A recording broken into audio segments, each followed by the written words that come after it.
aqui. Primeiro, boa noite a todos.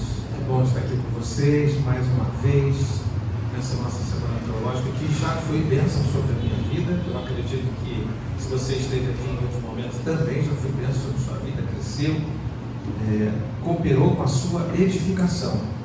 E nós estamos felizes por poder continuar mais esse dia e na expectativa de que Deus traga continue trazendo coisas preciosas ao nosso coração. E o que dizer? É a pergunta, né? O que dizer diante de tantas coisas que já foram ditas? Quando o pastor Felipe esteve aqui, eu fiquei muito preocupado, porque, como a gente costuma dizer, ele subiu, né? Ele baixou o sarrafo, né? No bom sentido, ou seja, a régua de medida ficou difícil de não... virou uma barreira de tanta dedicação que a gente viu no que ele trouxe. Depois também no divã aqui em sequência a gente fica, olha, como é que a gente salta essa muralha, né? E depois a gente tranquiliza, porque a gente entende que tudo que foi preparado para essa semana também foi preparado pelo Senhor. Eu tenho certeza que mais uma vez a gente vai receber dele aqui, espero assim, em Deus. E nós vamos para o nosso tema, né? O tema escolhido, que é público forte e igreja saudável. E aí eu olho para o texto que nos foi proposto e procuro algum aspecto que talvez a gente possa cooperar, e me dediquei a isso de forma especial. Já tinha uma estrutura preparada, mas dentro do que eu vi, procurei também espaço para poder contribuir mais e, à medida da possibilidade, mais e melhor naquilo que eu pudesse. Então nós vamos ler a nossa divisa, né, desse nosso momento aqui. O título, acho que já está ali, né? Então, vamos ler Tito 1:5. Eu vou convidar você a ler junto comigo. Tito 1:5. Vamos para o 5? Isso.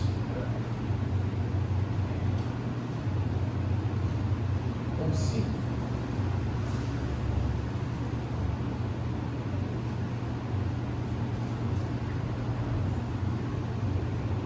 Podemos?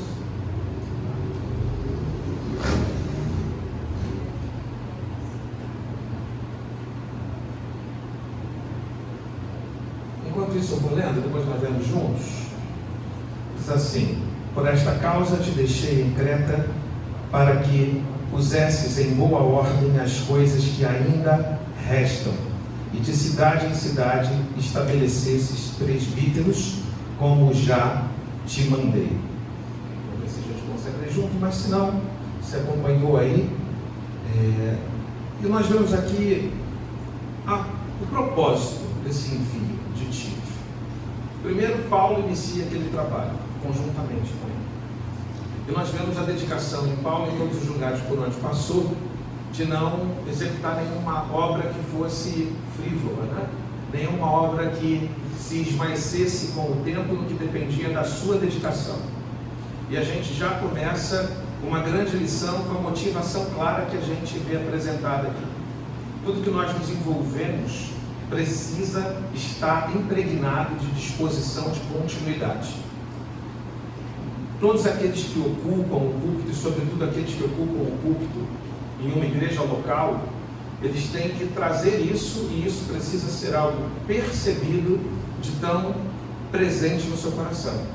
A motivação de estar fazendo parte de uma obra que vai além dele mesmo. Muitas vezes os púlpitos podem ser ocupados e a motivação são obras pessoais. Mas Paulo queria algo que fosse além dele, além do que ele fez. Não bastava a ele lindos discursos sobre o que ele havia feito ali naquele lugar.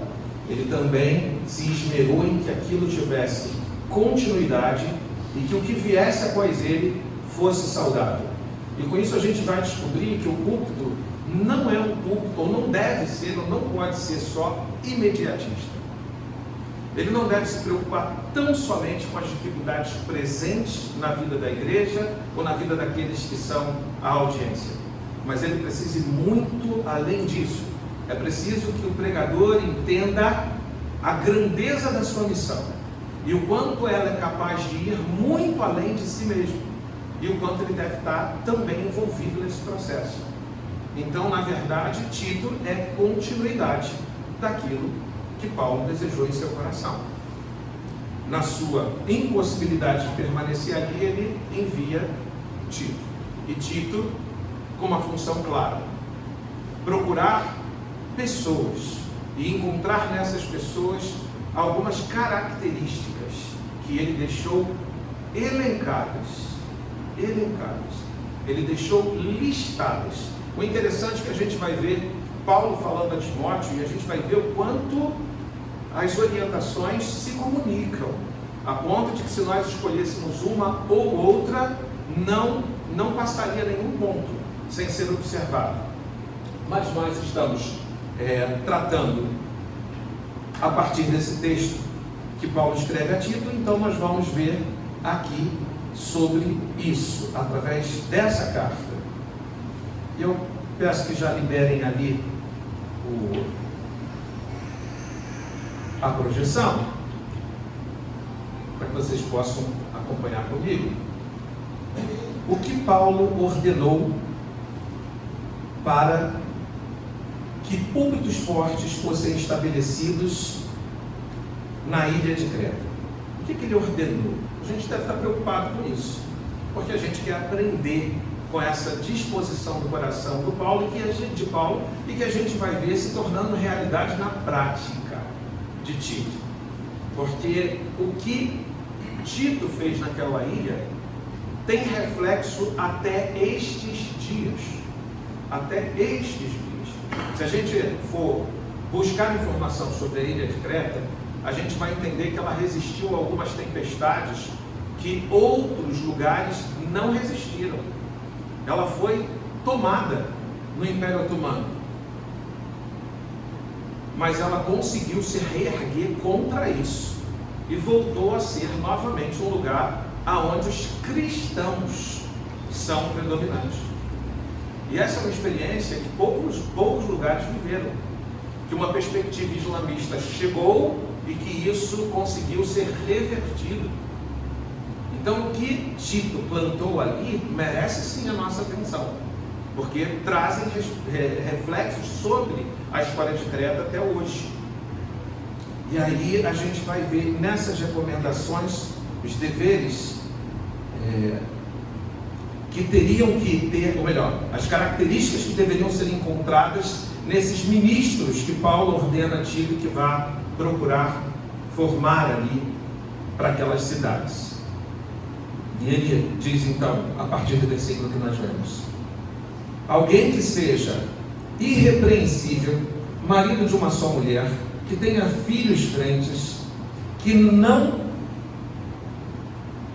são acusados de dissolução, nem são insubordinados, porque é indispensável que o bispo seja irrepreensível como dispenseiro de Deus, não arrogante, não irascível, não dado ao vinho, nem violento, nem cobiçoso de torpe ganância, antes hospitaleiro, amigo do bem, sóbrio, justo, piedoso, que tenha domínio de si, apegado à palavra fiel e segundo a doutrina, de modo que tenha poder tanto para exortar pelo reto ensino, como para convencer os que contradizem.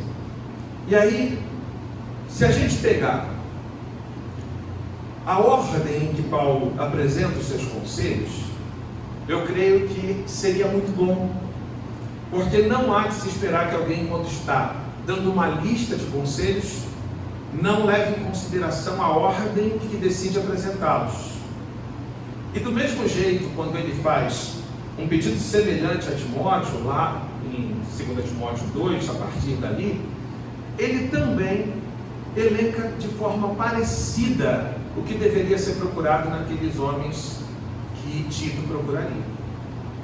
E aí a gente vai dar uma atenção particular a isso, mas vamos discorrer ponto a ponto sobre quais foram as características que ele elencou. Primeiro, marido de uma só mulher.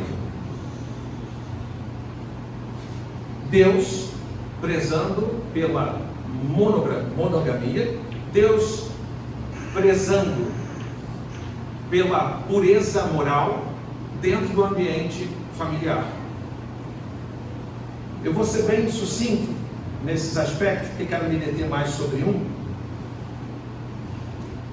Filhos crentes de bom testemunho na sociedade e obedientes. E do que Paulo está tratando aqui, ou orientando que fossem achados homens com essas características? A eficiência do sacerdócio no lar. Um púlpito forte, ele não pode ser construído simplesmente por palavras bonitas, ou resultado de debruçar-se em conhecimento. A gente vê a importância que Paulo dá, até prioritariamente, à condição moral e a gerência do lar, para que sobre as cidades ali de Creta tivesse púlpitos fortes. Precisaria então de homens, sim, não fortes, mas firmes na fé. Firmes na fé. E ele segue: bom despenseiro. A igreja é saudável quando os aspectos administrativos e financeiros não saem do radar daquele que é responsável pelo púlpito. A gente não escolhe na vida ministerial servir em algo e desservir em outra direção. E eu não estou falando nem em servir mal, eu estou falando na escolha do desserviço, que no caso aqueles que têm a responsabilidade do púlpito não podem viver. Nós precisamos entender que um púlpito que sustente uma igreja de forma saudável, ele precisa ser vivido por aqueles que olham a igreja de uma forma ampla e que não olham para o púlpito de forma apaixonada, mas para os demais aspectos de forma desleixosa.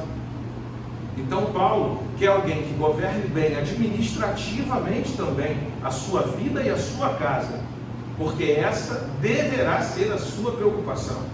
E pode parecer que em algum momento eu estou falando de um pastor titular, mas não é isso. Todo aquele que sobe a um púlpito para ministrar a palavra de Deus, ele precisa olhar isso muito mais do que como uma oportunidade de falar e ser ouvido, mas ele precisa estar ligado nas necessidades daqueles que estão lá para receber essa mensagem. Então o seu olhar precisa ser muito mais amplo do que uma oportunidade. O pastor precisa olhar as necessidades das ovelhas, e o púlpito precisa ser, sim, instrutor da palavra como um todo, mas o púlpito é a grande fonte de água viva sobre essa terra, na vida da igreja. Então é preciso que aquele que ministre em função de necessidades, mas ele vai fazer isso muito precariamente se ele não consegue olhar de forma natural, de forma exercitada, as necessidades da igreja. A igreja vai precisar de alho, e esse alguém vai acabar pregando sobre bugalho. E quando essas necessidades não são assistidas, a igreja adoece. Uma igreja saudável precisa de um púlpito que seja coerente, que olhe para a igreja quando prepara as suas palavras. Em termos maiores e gerais, e até prioritários, tudo que nós fazemos é para o Senhor. Mas nós estamos aqui desenvolvendo uma função, e essa função tem um papel muito específico: atingir os corações através da palavra de Deus, em nome de Jesus. E para isso a gente precisa ser atento às necessidades de quem estão ao nosso redor. Então o púlpito, ele precisa ser responsável, ok? Em olhar para isso, ser bom dispenseiro da sua própria casa, para que como reflexo Tito pudesse achar bons dispenseiros sobre a vida da igreja, pessoas que se portassem como em casa, se portassem também preocupados com toda a vida da igreja, e não só, como foi dito aqui, a vida devocional, mas o comprometimento de integridade. Esses homens deveriam ser encontrados assim, em todas as áreas da sua vida, inclusive financeira. E quando a gente fala sobre isso, né? Quantos são os púlpitos hoje ocupados por pessoas que não têm integridade financeira? Não tem. Que muitas vezes não tem nem por conta, não de circunstâncias, mas muitas vezes por falta de perspectiva mesmo, de buscar por isso, nem a autonomia financeira consegue viver. Muitas vezes. Então, havia uma ordenança, que fossem homens que olhassem também para a sua estrutura, como ele seria um dispenseiro de sua casa, isso seria como reflexo trazido também à igreja, que ele comunicaria. Não arrogante, não irascível, dado ao vinho, violento, cobiçoso, nenhuma dessas características. Mas, ao contrário, na sequência do texto, nós vemos que a orientação que ele seja hospitaleiro, amigo do bem, sóbrio, justo, piedoso e que tenha domínio sobre si. Sobre o que dizem respeitos, mesmo na forma negativa, como depois a positiva. Um púlpito, para ser saudável, ele precisa ser habitado por pessoas que se preocupam com os seus relacionamentos e como conduzem os seus relacionamentos. Então, a primeira parte, ele não pode ser arrogante, irascível, dado ao vinho, violento, cobiçoso, porque isso seria uma ruína para os seus relacionamentos ou colocariam seriamente em risco os seus relacionamentos. E quando a gente fala sobre os seus relacionamentos, é porque o púlpito, ele não deve viver em função das expectativas da igreja. E nós já falamos isso aqui, e outros que estiveram ocupando aqui esse púlpito falaram sobre isso. O púlpito não deve viver em função das expectativas da igreja, mas o púlpito deve ser zeloso para com as ovelhas do Senhor. E quando nós descuidamos dessas orientações, nós podemos ferir ovelhas que não são nossas e que foram confiadas a nós para esse fim. Então, ser hospitaleiro, amigo do bem, sóbrio, justo, piedoso, que tenha domínio sobre si, fala de cuidado e zelo em como conduzir o pastoreio. Porque se os ouvidos das ovelhas se fecharem, nada produtivo poderá surgir do púlpito. Nada produtivo. Se o ouvido das ovelhas se fecharem para o pastor, dificilmente isso consegue ser revertido.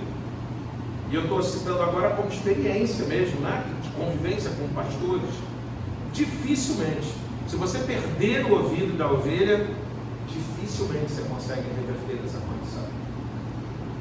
Então, Tito é orientado a procurar homens que não colocassem a comunicação que Deus queria através desses homens em risco. Em risco. Um púlpito forte, uma igreja saudável, ela certamente terá um púlpito comedido nas suas manifestações. Ela terá homens comedidos em suas manifestações, porque precisa ser a palavra de Deus e não precisa ser a minha manifestação pessoal, nem a manifestação das minhas emoções, mas a manifestação tão somente do cuidado de Deus sobre a vida do rebanho. Esse cuidado, ora, terá que ser mais enérgico. Esse cuidado, em alguns momentos, deverá ser mais dócil, mas sempre cuidadoso, à medida certa. Se alguém vier a se ferir, que seja por conta de um confronto íntegro que saia do púlpito. E aí esse alguém será ferido pela palavra, mas não por aquele que conduz essa palavra. A palavra confronta. Ela por si já é sempre confrontadora, como nós vimos. Então ela não precisa de ajuda nossa para que seja confrontadora. Essa nossa cooperação pode fazer ineficaz o confronto que a palavra em si traz. Então a gente precisa ter domínio sobre as nossas emoções, domínio sobre a forma com que nos relacionamos, porque tudo envolve sacrifício. E a gente sabe que temperamentos são distintos. E em todos os casos, nós precisamos de ter cuidado com os nossos temperamentos ao subir num púlpito. Porque aquele que é sanguíneo ou colérico, ele precisa ter domínio, para que por mais ele não se perca. Por outro lado, aquele que é fleumático, ele também tem que ter muito cuidado, porque ele pode ferir a igreja por conta da sua falta de ação. As duas coisas podem ferir o rebanho. O rebanho pode ser ferido por um cuidado indevido, mas o rebanho também pode ser ferido por falta de cuidado, por falta de ação. Então é preciso que a gente tenha zelo quanto aos relacionamentos, para que não sejamos nós tolindo e que não sejamos nós dando mais do que precisamos de força e energia numa mensagem que trazemos. O equilíbrio é algo que se esperava desses homens que estavam sendo procurados por Paulo através de Tito e pelo Senhor através de Tito. Seja intencionalmente zeloso pelos relacionamentos, pois não há igreja saudável se ela não tem o respeito da comunidade em que serve. E aí é um outro aspecto, porque até aqui eu citei o relacionamento daqueles que são alvo dentro de um lugar como esse para receber palavra. Mas os ecos da ação, eles vão além dos nossos tempos. Como você se relaciona com as ovelhas, muito dificilmente não será diferente como você se relaciona também com a sociedade em torno da igreja. E aí é difícil, porque uma igreja, ela precisa sim buscar cair na graça do povo no que depende de si, sem se conter quanto à palavra necessária em cada momento, mas no que depende de si, tenham paz com todos. E se aquele que ocupa o púlpito não tiver cuidado com isso, ele vai promover a indiferença da sociedade ao redor desse púlpito. E esse púlpito pode ficar muito pouco eficaz por conta de como a sociedade ao redor olha aquele que ocupa o púlpito. A palavra pode ser muito bem preparada, pode ser uma fonte quase que inesgotável de conhecimento e de ensino e de verdades bíblicas, mas dependendo da condição daquele que ocupa, a comunidade pode sequer querer se aproximar para ouvir. Ela pode fechar o seu coração, porque aquele que ocupa foi descuidado com essa recomendação. E às vezes achado em condição diferente, porque é muito interessante que é muito possível que pessoas sejam achados em todas essas condições, mas não é só ser achado, é se manter dentro dessas condições. Exige uma mortificação que é um ato contínuo, um autopoliciamento e total dependência de Deus, como um ato contínuo para o cuidado em como eu tenho conduzido os meus relacionamentos. Ok? E aí a gente vai ver assim, ó, apegado à palavra fiel, que é a segunda doutrina, e eu frisei ali, que doutrina que Paulo está falando? Se a gente olhar ele falando com Timóteo, a gente também vai ter uma luz muito clara disso. Isso que de mim recebeste, exatamente isso você transmite. Então ele está falando da doutrina dos apóstolos, daquilo que ele fez parte da orientação apostólica e do cuidado da vida da igreja como um deles. Então ele diz assim, olha, você precisa ser apegado à palavra fiel, que é segundo a doutrina. E que doutrina? A doutrina que você tem recebido de mim, portanto, uma doutrina apostólica. Seja fiel à doutrina, ok? Só que eu quero, como eu vou tratar disso um pouquinho mais à frente, vou direto para essa daí. De modo que tenha poder tanto para exortar pelo reto ensino, como para convencer os que contradizem. Então, pulando esse tópico aí, apegado à palavra fiel, que a gente vai se dedicar um pouquinho mais sobre um aspecto muito particular, o que a gente vê é Paulo preocupado, ou colocando como uma de suas últimas citações, e por isso não desimportante, nem menos importante, mas a gente vê uma preocupação de Paulo que envolve caráter ético, moral, conduta familiar. Ele primeiro passa por todas essas coisas, e aí então ele vai dizer que seja apegado à palavra fiel. Vocês conseguiram entender? Que pouco vai valer ele ser apegado à palavra fiel, pouco vai valer se essas características não estiverem presentes em sua vida.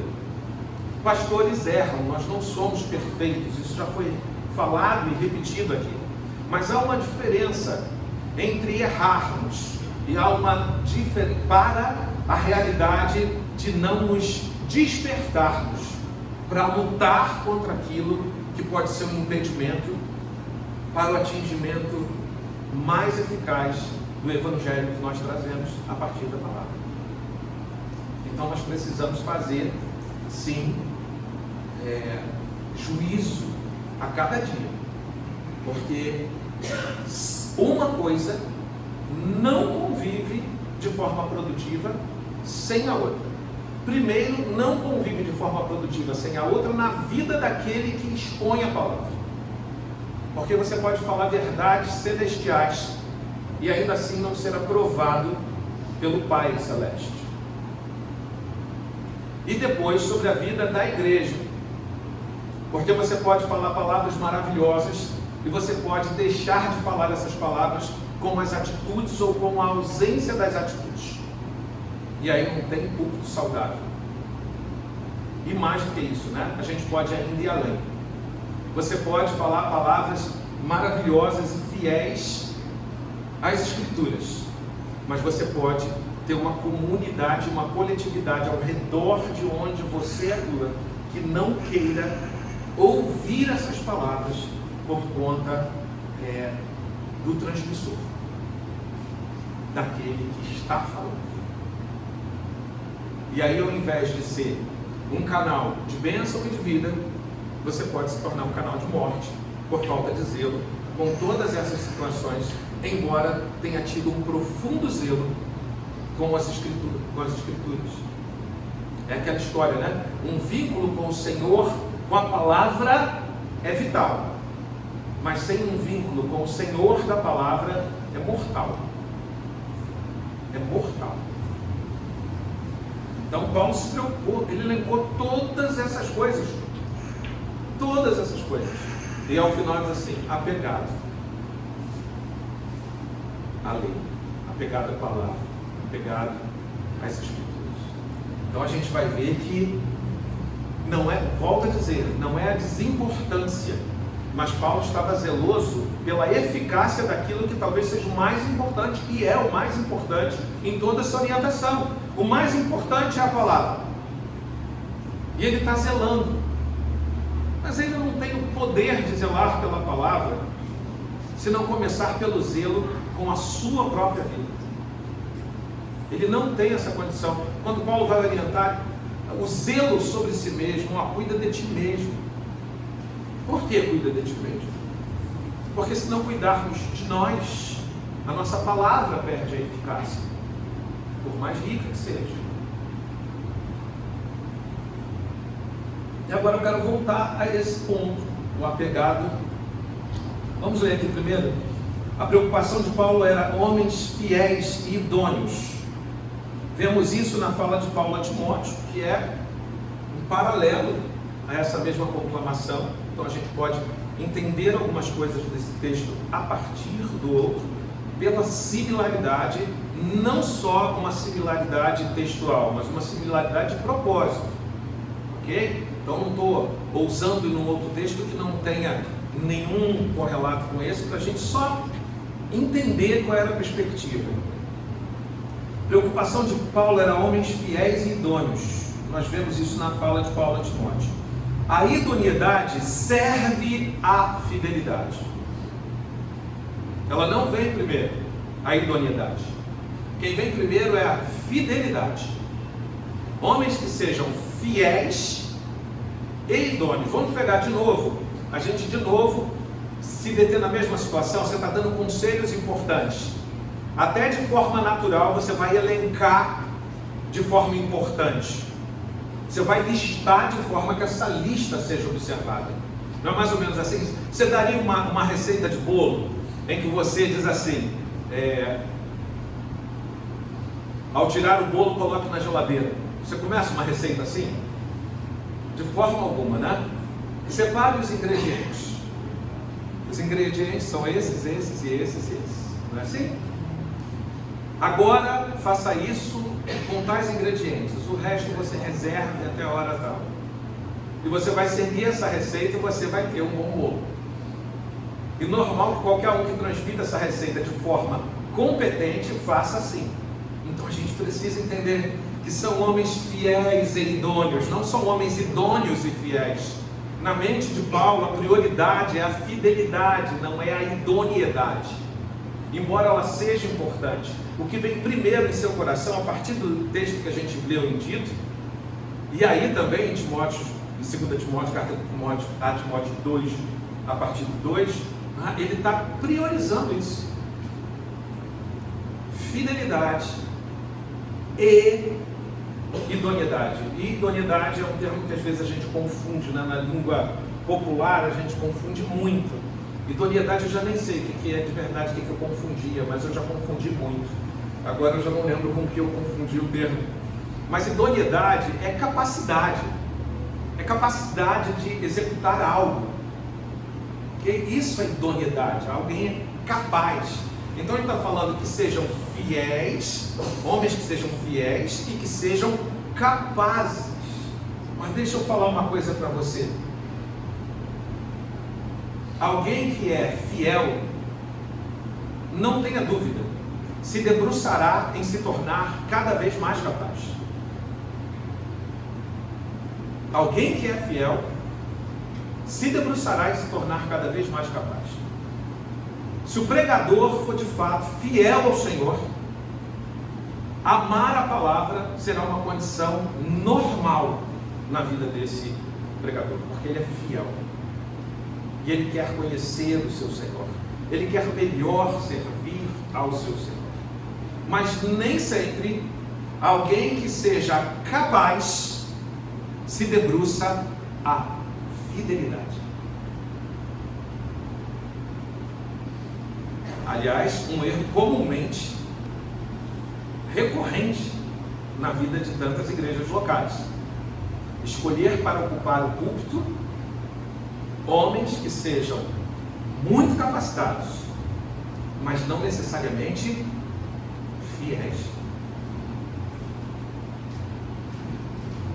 Então é muito mais fácil que um fiel se torne capaz do que um capaz se torne infiel, ou se torne fiel. Porque o capaz infiel, ele cresce em soberba e prepotência. Porque se não é por fidelidade que ele está executando, por que ele está executando? Não teremos dificuldade em responder, né? Pelo que ele estará executando? Por si mesmo.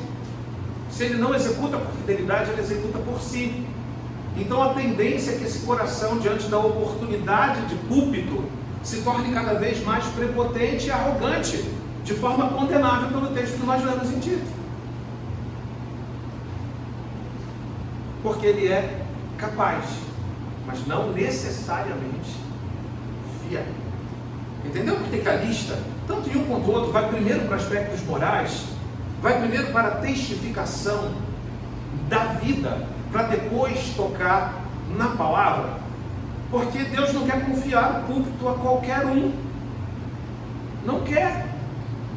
Se você não é alguém que se enquadra dentro dessa disposição, urgentemente comece a clamar ao Senhor. urgentemente, para que você possa ser encontrado dentro da característica, né? Nem das, fiel e idôneo. Fiel e idôneo. Qual dos dois te falta? Se faltar um dos dois, está sinalizando na mão invertida para um lado ou outro. Se te falta fidelidade, pede rápido, porque a tua idoneidade te condenará. Mas se te falta idoneidade, então se desperte para vivê-lo, porque ela testifica a sua fidelidade. Então está faltando algo, para que não seja apenas um discurso, mas que seja algo testificável. E se tem as duas coisas, a igreja será saudável. Eu não tenho dúvida disso. Se as duas coisas são encontradas, a fidelidade e a capacidade, então esse púlpito é um púlpito saudável. E aí eu digo para você, aí já não me importa quais são as consequências desse púlpito, que às vezes vão parecer maravilhosas e às vezes vão parecer que está acontecendo uma tempestade, não é, Edvan? Você prega e você diz assim, essa palavra é para isso, e acontece tudo o contrário.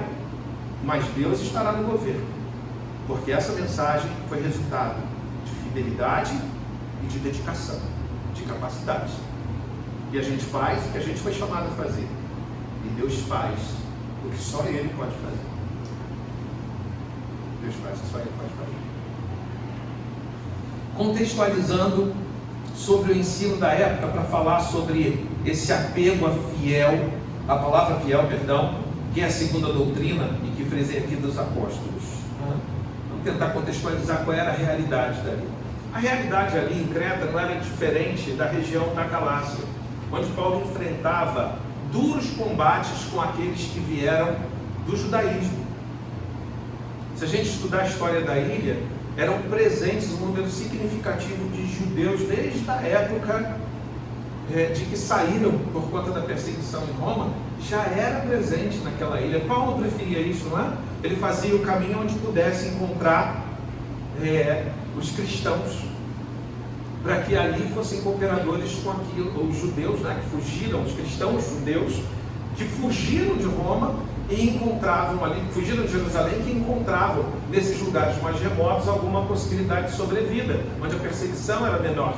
E aí Paulo se utilizava da instrumentalidade desses irmãos para estabelecer igrejas ali. Então lá não era diferente, é a realidade bem parecida com que Paulo vai ser combativo lá, o crescente de uma busca de retorno ao judaísmo se faz presente na vida da igreja. E Paulo é extremamente combativo a isso. Extremamente combativo. E aí essa seria a tarefa de Tito, lutar contra cristãos que seriam duros na queda de braço contra o Evangelho. Mas ele sabia que ele tinha tudo o que precisava. Paulo confiou isso. Ele tinha tudo o que precisava porque ele foi bem preparado. Não era ninguém mais do que Paulo. E fiel, ao que tudo indica, ele enxergava isso no coração de Tito. Sabedoria de Deus não estava bastando. Os homens preferiam a sabedoria humana. O judaísmo e seus mestres desenvolveram bibliotecas de suas sabedorias. Preferiram não ouvir a Deus, mas explicá-lo. Coisa louca, né? Não é isso? A gente sabe que eles não conseguiram ouvir a Deus, mas nem o povo se dedicou tanto para explicar a Deus, e se dedica até hoje. Continuam produzindo sabedoria e incluindo-as nas suas tradições. Então eles não queriam ouvir, mas queriam explicá-lo. Não obedecer, mas entender o inexplicável. Era o que queriam aqueles homens que estavam sendo dificultosos para o avanço do Evangelho nessas regiões. Essa era uma das barreiras que Tito encontraria. E por isso a orientação, cuida aí, em outras palavras, do seu coração. Seja apegado ao que você recebeu. Do mesmo jeito a preocupação dele com Timóteo, não é isso? Isso que eu te passei. somente isso transmite a homens que sejam fiéis e idôneos. Somente isso. Então a gente vê essa preocupação por conta disso. O judaísmo vinha tentando se reenraizar aonde o cristianismo era estabelecido. Não podiam aceitar que a inspiração estivesse sobre poucos e por isso se organizaram em corporações onde a palavra não era o centro, mas os seus achismos, suas criações chegaram até o ponto em que as fábulas, nós vimos aqui, né, no primeiro dia, as fábulas de velhas caducas. Você pensa que ele está falando o quê? De mulher velha? Ele não estava falando de mulher velha. Ele estava falando das fábulas que se tornaram a fé judaica, por conta das tradições, que vinham de quê? Não da palavra, mas vinham de pensamentos. E é interessante, lendo alguns textos da tradição, você vai ficar até chocado. Mas esses homens passaram a produzir algo e passaram a amar tanto essas coisas que a consideravam maior do que a lei, em muitos casos, como uma fonte de consulta para a conduta. A tradição era muitas vezes maior do que a lei. E eles não se bastaram, fizeram dessa forma. Como é que era a formação naquela época, dentro desse contexto de ensino? Basicamente aqui, porque a gente nem tem tempo, mas vamos lá. Com 5 anos, o menino começava a aprender a Torá. Com 5 anos. Mas assim, louvável, né? Ele praticamente era alfabetizado a partir disso. Mas com 10, ele começava a aprender a tradição. Não era a Torá. E página. Ele se tornaria o juiz de certas causas se ele concluísse toda a sua formação e chegasse a um doutor. E o que ele consideraria para tratar dessas causas era muito mais a tradição do que a lei. Então a gente fica babando, né, quando fala assim, o menino começava muito cedo. O menino começava muito cedo, tanto quanto ele parava muito cedo, porque depois a maior dedicação vinha sobre a tradição dos doutores e não a própria lei. Então é um aspecto que a gente precisa cuidar. Por que Paulo está falando? A gente já viu isso acontecer, em outras palavras, né? A gente já viu o desvio que isso trouxe ao judaísmo. A gente viu, tudo começou bem, começou com Moisés, não tinha nada de errado lá não, estava tudo certo. Mas os homens inclinados em seus corações começaram a perverter verdades em inverdades, e começaram a se fechar para o que a palavra dizia. Por que eles não enxergam o Messias? Vamos tirar aí o próprio propósito divino, mas porque como isso se dá? Eles se fecham para a perspectiva da lei e dos profetas. E eles se negam a abrir mão de autoridade quando eles veem todas as evidências do Messias em Jesus. Eles se fecham pelos seus interesses, pela preservação da autoridade que eles tinham. Seria tirado deles a capacidade de julgar, seria tirado deles as pompas e circunstâncias, e era muito difícil, como nos dias de hoje o púlpito vai ser desafiado, aquele que ocupa, a não olhar o púlpito como precioso para si, mas precioso para Deus, porque senão você vai passar super bonder e vai colar tua mão no púlpito. E isso não significa que foi Deus que fez isso. Não significa. Mas eles não enxergaram o Messias. pelo apego às suas perspectivas de tradição. Eles seguraram.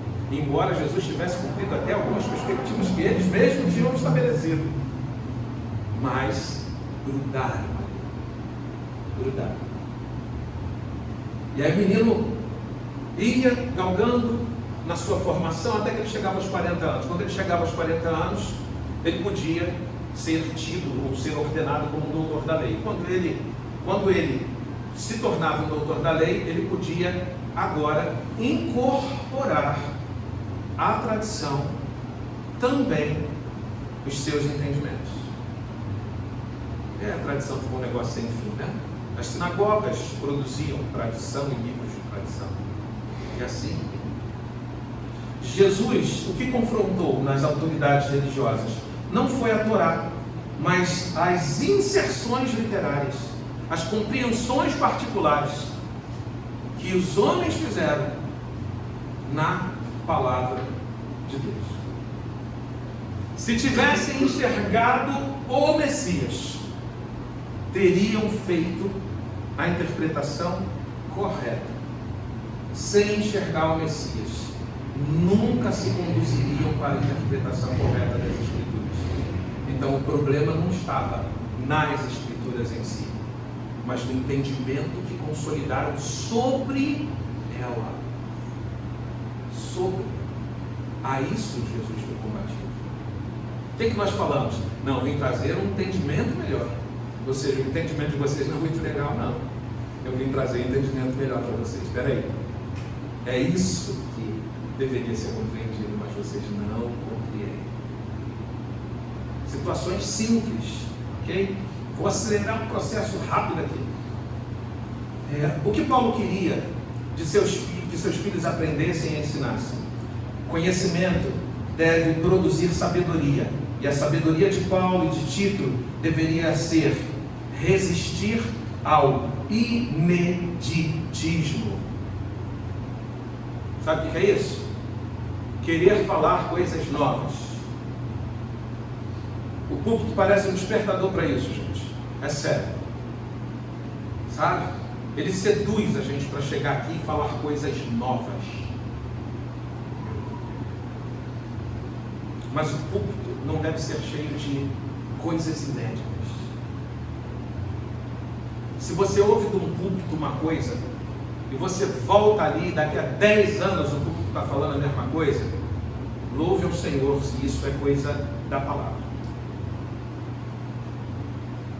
Não tenham medo de falar as mesmas coisas.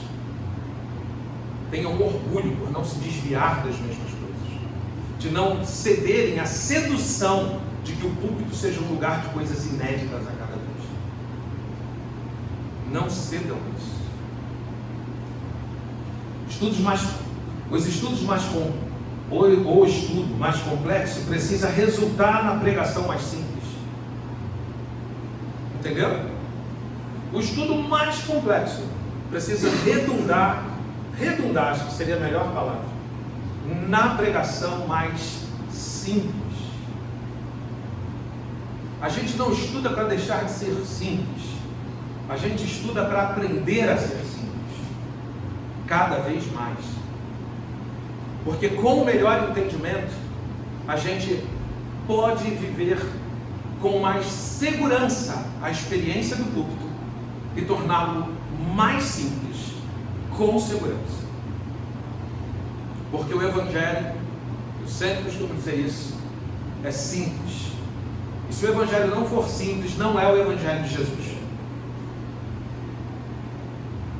Não é o Evangelho de Jesus. Por isso a preocupação de Paulo. Eu não vim até vocês, aos irmãos de Corinto, com palavras persuasivas, mas eu vim com Cristo e esse crucificado. Entenderam a simplicidade com que ele fala?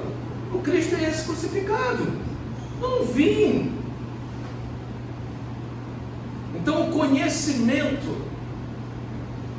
não é para nos fazer simplesmente conhecedores. E nós temos que ter cuidado para que o conhecimento não nos torne arrogantes, mas que o conhecimento nos conduz a maior simplicidade com segurança. simplicidade com segurança, ok? Todo tradicionalismo, ele começa com a defesa da tradição e da cultura religiosa reinante que se impõe naquele momento. Todo tradicionalismo defende a tradição, inicialmente. O problema é que cada um defende a sua tradição, do seu tempo, da sua geração, daquilo que lhe apeteceu, ou da forma com que ele foi encontrado naquele momento de sua fé. Todo tradicionalismo partiu do resguardo de uma tradição. Então, problema nenhum com a tradição. Enormes problemas com o tradicionalismo. Enorme problema. É para a fé o tradicionalismo. O tradicionalismo nos engessa. O tradicionalismo nos apaixona. Entendeu? Em Mateus, todo tradicionalismo começa com a defesa da tradição e da cultura religiosa reinante que se impõe. Mas nós somos orientados em Tito, por Paulo, a confrontar e sujeitar todas as coisas a Cristo pela sua palavra. Então a gente não se dobra a tradicionalismos. A gente também os confronta com a palavra. Porque nós queremos dobrar todas as coisas a Cristo.